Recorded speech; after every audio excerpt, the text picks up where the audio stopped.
বলছি আমি সুগারের পেশেন্ট, আমার দুটো গোড়ালিতে প্রচুর যন্ত্রণা। গোড়ালিতে প্রচুর যন্ত্রণা। আপনার ব্লাড সুগার কত আছে আপনি বলতে পারবেন? ব্লাড সুগার আমার 400 আপ আছে। কত? 400। 400? কোনটা, ফাস্টিং না পিপি? পিপিটা, ফাস্টিং এরটা 300 কাছাকাছি। আপনি HbA1c করিয়েছেন?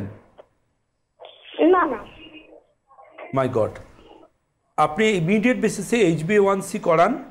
আর যদি 3 মাসের মধ্যে ব্লাড সুগার টেস্ট না করে থাকেন, পিপি আর ফাস্টিংও করান, করে এই রিপোর্টগুলো আমাকে পাঠান। আমার নাম্বার যাচ্ছে নিচে, সেই নাম্বারেতে আমি রিপোর্ট দেখে আপনাকে পরবর্তী অ্যাডভাইস করব। আর গোড়ালি ব্যথার জন্য আমি আপনাদের বলবো, গোড়ালি ব্যথা শুধু ডায়াবেটিক পেশেন্টের জন্য নয়, যে কোনো কারোর গোড়ালিতে ব্যথা, কাঁধে ব্যথা, হাঁটুতে ব্যথা, শীতকালে ঘরে ঘরে সমস্যা। আমাদের ক্লিনিকে কিন্তু যদি কেউ আসেন দেখবেন প্রচুর পেশেন্ট আসছেন ব্যথা যন্ত্রণার সমস্যা নিয়ে। কেউ হাঁটু বদলে, আবার কেউ প্রচুর ক্ষতিকারক কেমিক্যাল বেস প্রচুর ইঞ্জেকশানে নিয়ে, তার সাইড এফেক্টে হাজার হাজার টাকা খরচা করে ইঞ্জেকশান নিয়েও, temporary painkiller injection, steroidal injection নিয়ে সাফার করে আমাদের ক্লিনিকে আসেন। সেখান থেকে কিন্তু পরম্পরা আয়ুর্বেদের ট্রিটমেন্টে তারা সুস্থ হন।